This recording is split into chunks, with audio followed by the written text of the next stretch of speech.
मगर हम उन जालिमों को, उन बुज़दिलों को पैगाम दे रहे कि तुम 4 गोलियां चलाए, आइंदा 40 चलाओ, 1 लाख चलाओ। अगर अल्लाह बचाना चाहेगा तो अल्लाह बचाएगा हमको। हमको परवाह नहीं हमारी जिंदगी की, अल्लाह हमारे लिए काफी है। हम यहां तक पहुंच चुके हैं, जिंदगी का सफर यहां तक आ चुका है, ये अल्लाह का करम है। अब हम पीछे नहीं मुड़ेंगे, पीठ नहीं दिखाएंगे, इनकी गोलियों के डर से पीठ नहीं दिखाएंगे। हम सीना दिखाते आए हैं, हम हमेशा सामने थे, इंशाअल्लाह सामने रहेंगे। हम तो इन जालिमों से कहेंगे कि तू तीर आजमा, हम जिगर आजमाएंगे इंशाअल्लाह। आपसे हम एक ही दुआ करते हैं कि हम यहां पर दौलत कमाने नहीं आए उत्तर प्रदेश को, ना हमारा मकसद है, बल्कि मैं यहां पर उत्तर प्रदेश को इस चुनाव में 200 रुपये कमा कर जा रहा हूं। वो क्या है 200 रुपये?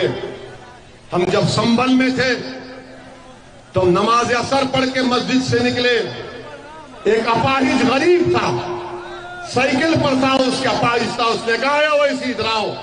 हम उसके पास गए, हमको 200 रुपये दिए। हमने कहा ये हमको मत दीजिए, आप रखिए अपने पास। तो उसने कहा रख ले, रख ले, हम तुझको इसलिए दे रहे हैं कि तू हमारा नेता बन चुका है।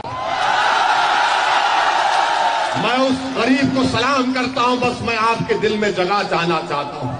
मुझे तुम्हारी दौलत से मतलब नहीं है, मुझे कुछ नहीं चाहिए, अपने दिल में जगह दे दो, थोड़ी सी जगह दे दो। मैं तुम्हारा दीवाना था, हूं और रहूंगा इंशाअल्लाह ताला। जब तक जिंदा रहूंगा, आता रहूंगा, तुम्हारी लड़ाई लड़ता रहूंगा, तुमको वादा करके जा रहा हूं। बस आपसे एक ही अपील है कि अपने नेता को बनाओ, हिस्सेदारी को हासिल करो, याद रखो अपनी बुनियाद को मजबूत करो। तुम्हारी बुनियाद तुम्हारा नेता है मेरे भाई, तुम्हारी बुनियाद अखिलेश नहीं है, तुम्हारी बुनियाद कोई और नेता नहीं है, तुम नेता बनो। क्या तुम अखिलेश से कम हो? बताओ हमको। क्या गुड्डू जमाली कम है अखिलेश से? क्या अखिलेश और गुड्डू जमाली बराबर नहीं है? जब बराबर है तो और डालो पतंग के निशान पर। और अगर कभी दिल में डर आए तो उस बच्ची को याद करो, कर्नाटका के जब बलवाइयों ने उसको घेर लिया तो उसने कहा कि जब मैं डरती हूं तो नारा लगाती हूं। क्या नारा लगाया उस बच्ची ने? जरा पीछे रहने वाले भी नारा लगाओ, जोर से लगाओ, झूम कर लगाओ, ऐसा नारा लगाओ कि योगी और मोदी को मालूम हो जाए, ऐसी ताकत से लगाओ कि अखिलेश के कान तक पहुंच जाए। इस नारे को बरकरार रखो। क्या 7 तारीख के दिन आप तमाम लोग पतंग के निशान पर बटन दबाएंगे? हमारी बात को सब अपने घर तक पहुंचाएंगे? मेरा सलाम भी पहुंचाना अपनी इज्जतदार मां और बहनों को, और कहना कि उनका बेटा आया था, उनसे दुआ की अपील करके गया है। तो इंशाअल्लाह अल्लाह आपको सलामत रखे।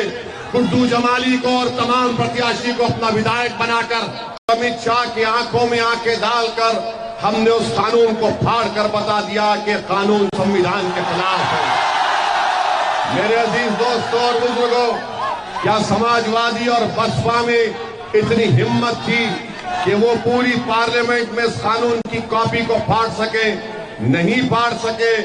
और दावा करते हैं बड़ी बड़ी मोहब्बत का समाजवादी पार्टी के लोग। यही समाजवादी पार्टी का मुख्यमंत्री था अखिलेश।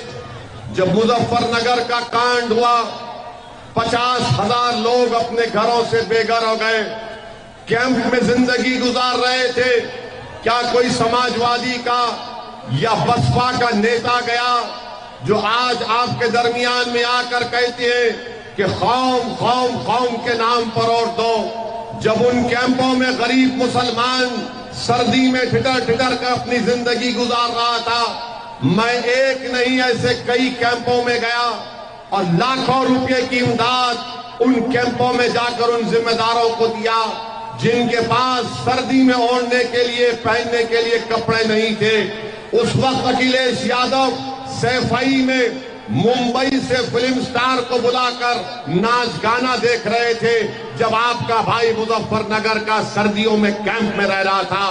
बताओ, जो आज समाजवादी पार्टी को वोट देने की बात कर रहे हैं। मेरे भाई, मेरे दोस्तों, मेरे बुजुर्गों, मैं थाली मारने के लिए नहीं कह रहा हूं आपसे, या नारा लगाने के लिए मैं उम्मीद नहीं कर रहा हूं कि आप बोलेंगे। मैं आपको एक पैगाम दे रहा हूं कि समाजवादी पार्टी ने जब सत्ता में अखिलेश मुख्यमंत्री थे, सैफई में नाच गाना हो रहा था और मुजफ्फरनगर के 50,000 मजलूम लोग सर्दियों में अपनी कैंप में जिंदगी गुजार रहे थे।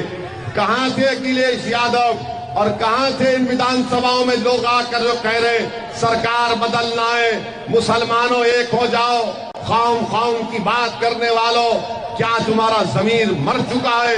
क्या तुमको याद नहीं आई जब तकलीफ उन बच्चियों की जो तुम्हारी बेटियां भी हो सकती थीं, जिनका बलात्कार किया गया, इबादत गाहों को आज भी वीरान करके रख दिया गया, जिन घरों में बच्चों के खेलने कूदने की आवाजें आती थीं, आज वो घर आज भी वीरान पड़े हुए। पूछो इन लोगों से। बल्कि आज अगर अखिलेश आ रहे हैं, मैं अखिलेश को चैलेंज कर रहा हूं, बताओ अखिलेश, क्या मुजफ्फरनगर का कांड में तुमने इंसाफ किया? नहीं किया तुमने इंसाफ। मेरे अजीज दोस्तों और बुजुर्गों, हम आपको एक और मिसाल दे रहे हैं। गोरखपुर में गुप्ता साहब, जिसको पुलिस कस्टडी में पुलिस ने मार दिया, हमने भी उसका कंडेम किया, मगर अखिलेश और योगी आदित्यनाथ गुप्ता साहब के परिवार के पास पहुंच जाते हैं। योगी 50 लाख का चेक देते हैं, अखिलेश यादव 21 लाख का चेक देते हैं। और वही कासगंज की पुलिस स्टेशन में पुलिस की कस्टडी में एक बच्चे को खुदकशी कर लिया, इल्जाम लगाते हैं, फांसी दे दी गई उसको। पुलिस कस्टडी में कासगंज में एक बच्चा मर जाता है जो अल्पसंख्यक समाज का था, उसका नाम गुप्ता नहीं था, मगर कोई नहीं जाता उसके पास मिलने के लिए, कोई पैसे नहीं देता उसको। कहां गई कौम कौम की मोहब्बत? बताओ, तुम्हारे पास मेरे दलाइल का जवाब नहीं है।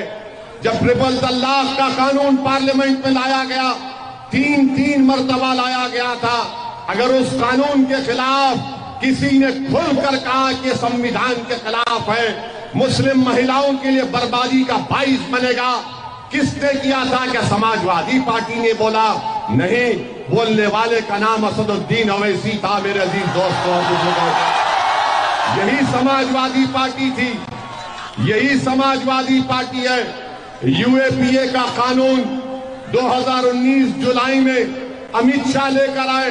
उस कानून में दिल्ली में एनआईए का इंस्पेक्टर बैठकर किसी भी आपके बलरियागंज के एक नौजवान को आतंकवादी घोषित कर सकता है बगैर कोर्ट के फैसले के। क्या मुलायम सिंह यादव ने उठकर अमित शाह की तारीफ नहीं की, वोट नहीं दिया? किसने उसकी मुखालिफत की? ओवैसी ने और इम्तियाज जलील ने उसकी पार्लियामेंट में मुखालिफत की। आज अखिलेश यादव से पूछा जाता है मीडिया की तरफ से कि बताओ हिजाब और निकाब के मामले में, हिजाब और निकाब के मामले में आपकी राय क्या है? तो अखिलेश यादव का वीडियो जनता ने देखा कि अखिलेश कह रहे हैं कि सुनाई नहीं दे रहा। आपने सुना, देखा उसको? अखिलेश यादव का वीडियो देखा आपने? जिसने नहीं देखा जाकर देखिए यूट्यूब पर। अखिलेश यादव हिजाब और निकाब पर बोलने से कतराते। क्यों कतराते? कि कहीं बीजेपी का वोटर नाराज ना हो जाए। हिजाब और निकाब पर नहीं बोलते कि कहीं मोदी और योगी नाराज ना हो जाए।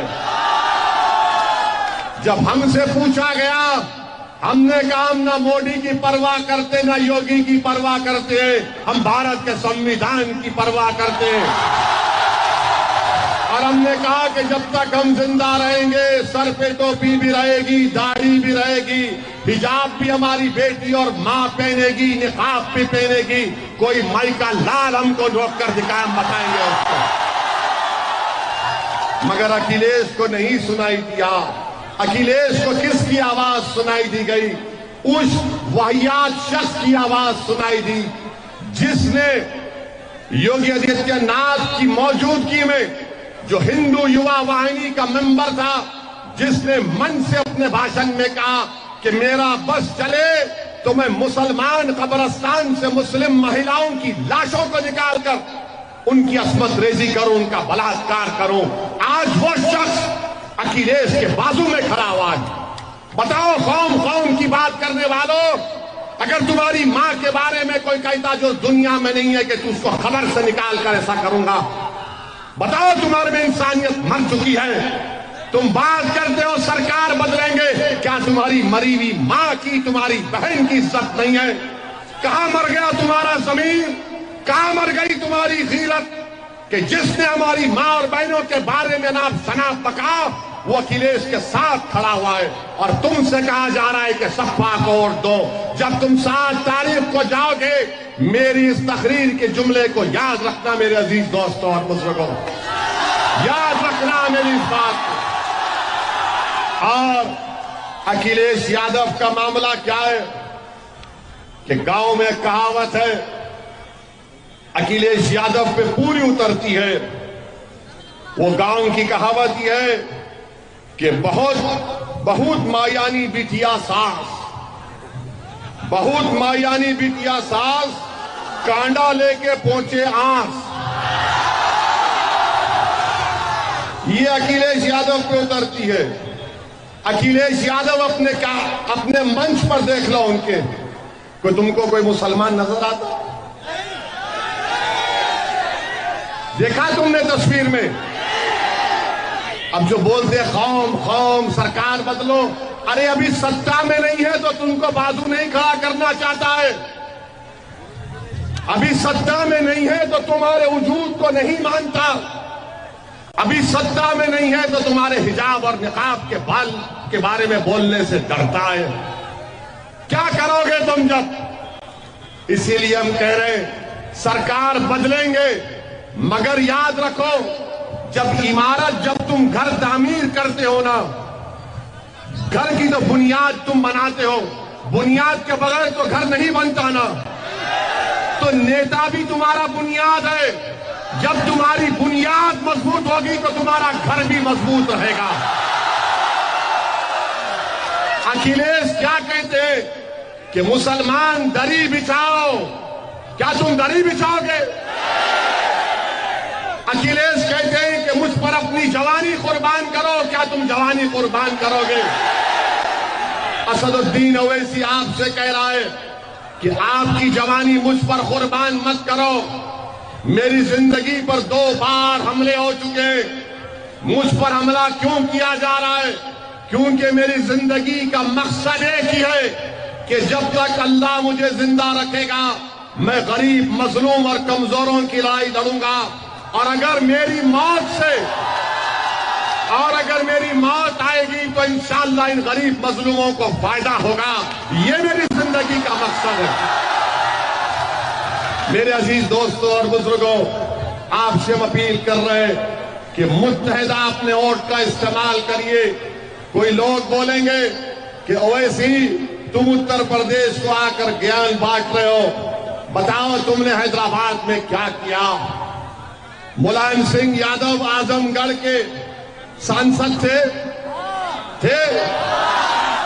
अब अखिलेश यादव हैं, इनसे पूछो तुमने कौन सा ऐसा 5 काम गिना दो मुलायम सिंह और अखिलेश यादव जो तुमने बहैसियत सांसद आजमगढ़ की जनता के लिए किया। 5 काम गिना दो। 5 काम नहीं गिना सकते, मगर आपसे कह रहे हैं कि आंख बंद करके वोट दे दे, आंख बंद करके वोट दे दे। मेरे अजीज दोस्तों और बुजुर्गों, हम हैदराबाद की पार्लियामेंट सीट से 4 मरतबा हैदराबाद की अवाम ने हमको कामयाब किया। अल्लाह के फजलो करम से हम उनको सलाम करते हैं, शुक्रिया अदा करते हैं। हमने क्या काम किया आपको बताते हैं।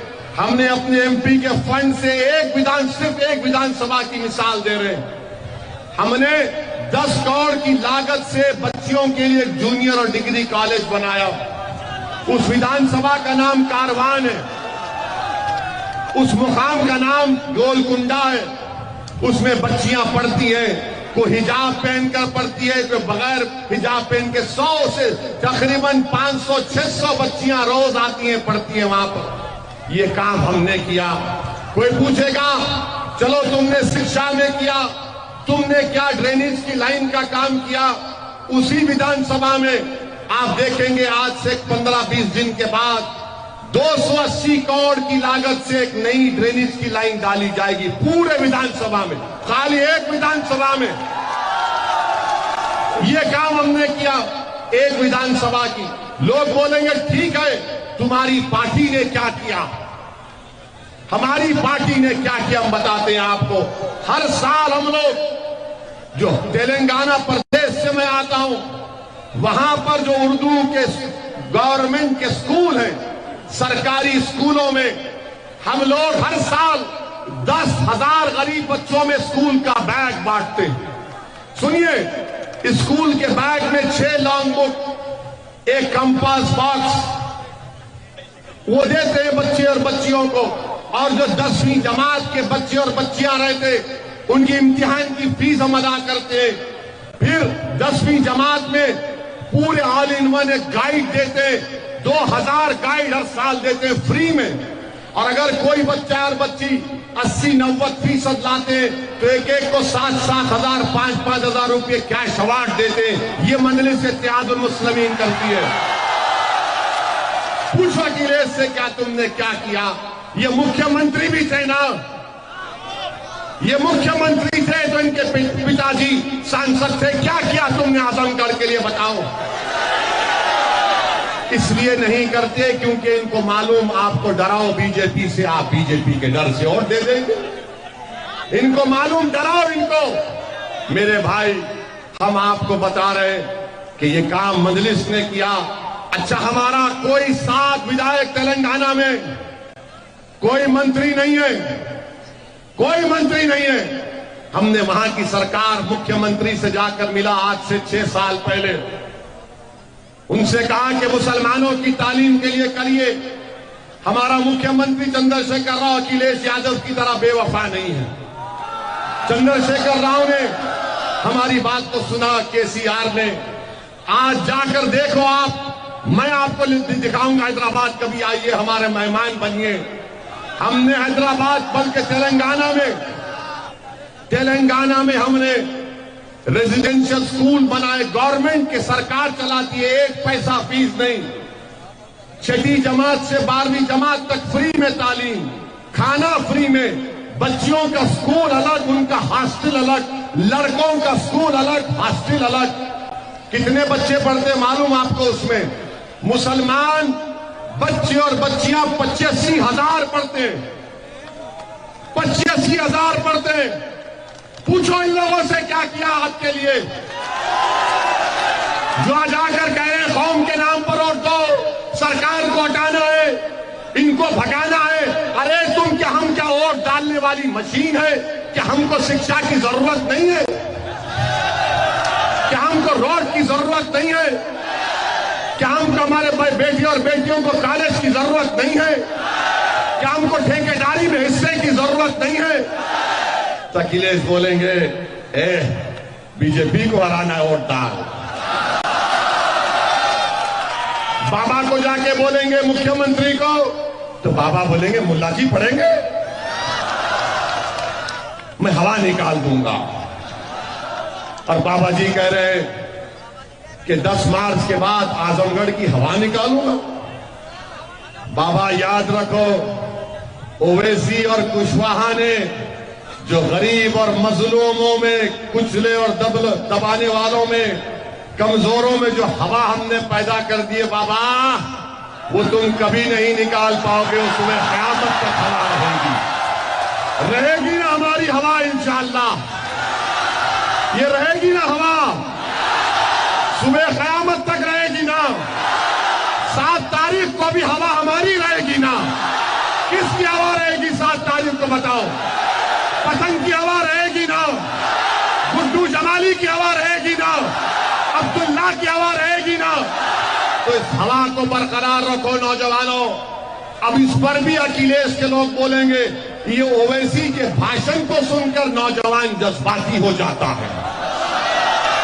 मैं इन जज्बाती नौजवानों के माँ बाप को, बुजुर्गों को, उनके सरपरस्तों को सलाम करता हूं और दुआ करता हूं कि अल्लाह लाखों करोड़ की तादाद में ऐसे जज्बाती नौजवानों को पैदा कर दे जो कौम का मुस्तकबिल बदल देगी, मुल्क को मजबूत बनाएगी। आज जज्बात की जरूरत है, आज जज्बात की जरूरत है, डरने की जरूरत नहीं है। हिकमत का तकाजा यह है, हिकमत का तकाजा यह है कि तुम बेबाक और बेखौफ होकर मतदान में अपना वोट डालो।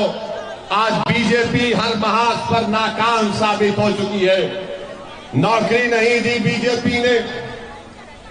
बीजेपी ने नौजवानों को कहा था 70 लाख नौकरी दी जाएगी। कितने नौजवानों को दिया? बीजेपी झूठ कहती है।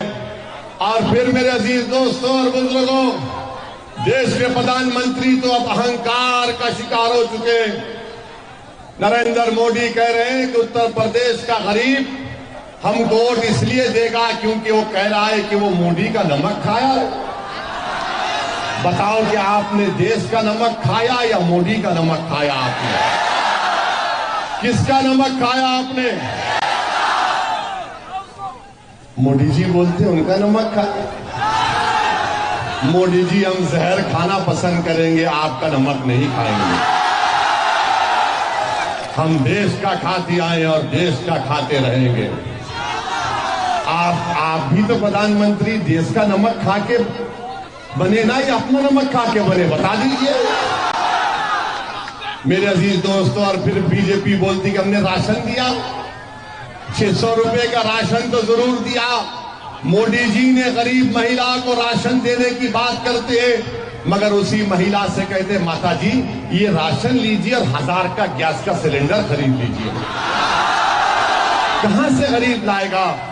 पेट्रोल डीजल की कीमतें आसमान को छू रही हैं। और एक बात याद रखना, 7 तारीख की रात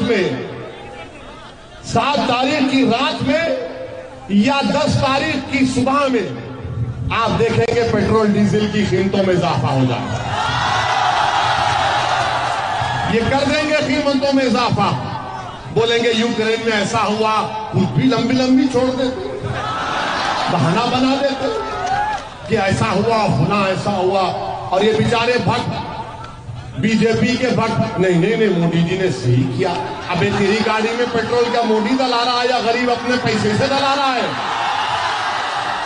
मेरे अजीज दोस्तों और बुजुर्गों, बीजेपी हर महाज पर नाकाम साबित हुई है। और मोदी जी के पास दो अनमोल रतन है। एक का नाम योगी है, एक का नाम अमित शाह है। अमित शाह ने क्या कहा? नहीं सुनाई दिया। अब आप बताइए कैसे अनमोल रतन है?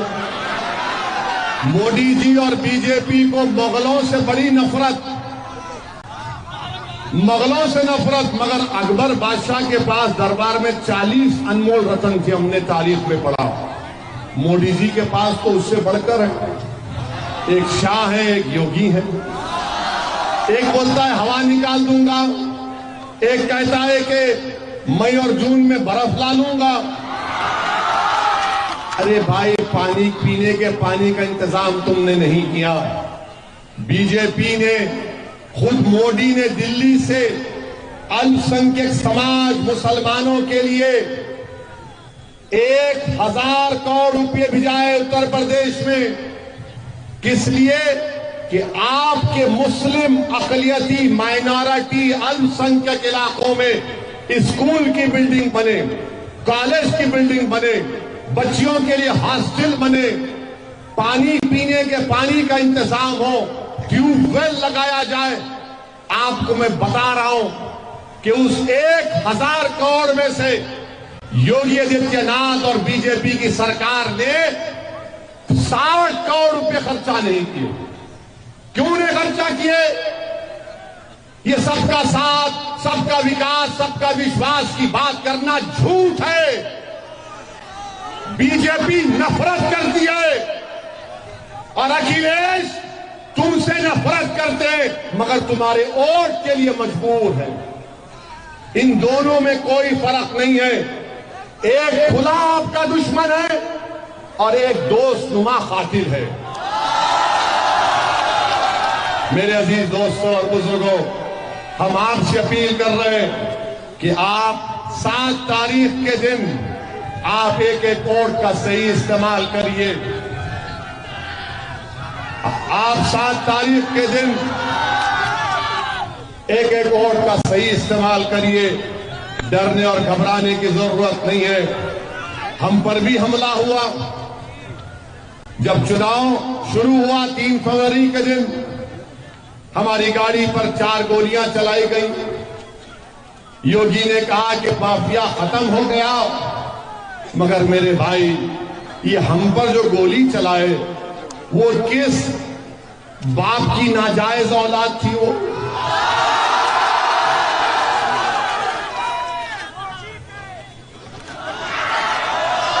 वो हम नहीं कह रहे, आप समझ गए। मगर वो कहां के क्रिमिनल थे? गोली चला दी हम पर। मगर मेरे भाई लोग बोलते ओवैसी किसी मजहब के खिलाफ है। जब किसी पर गोलियां चलाई गई तो हमने पार्लियामेंट में किसी समाज के बारे में बोला? किसी के बारे में बोला? हमने ये पूछा कि इनको कट्टरपंथी कौन बनाया, कौन इनके हाथ में बंदूक को थाम दिया, कौन इनके दिलों से संविधान की इज्जत को खत्म कर दिया? ये कौन है वो लोग जो बैलेट पर नहीं गोली पर भरोसा रखते हैं? और हम आपको बता रहे हैं कि उस वक्त से आज तक हम पर बहुत दबाव पड़ा। हमारे घर वाले, हमारे दोस्त, हमारे खानदान के लोगों ने कहा कि तुम्हारी जान को खतरा है। हमने कहा कि जान अगर है तो अल्लाह हिफाजत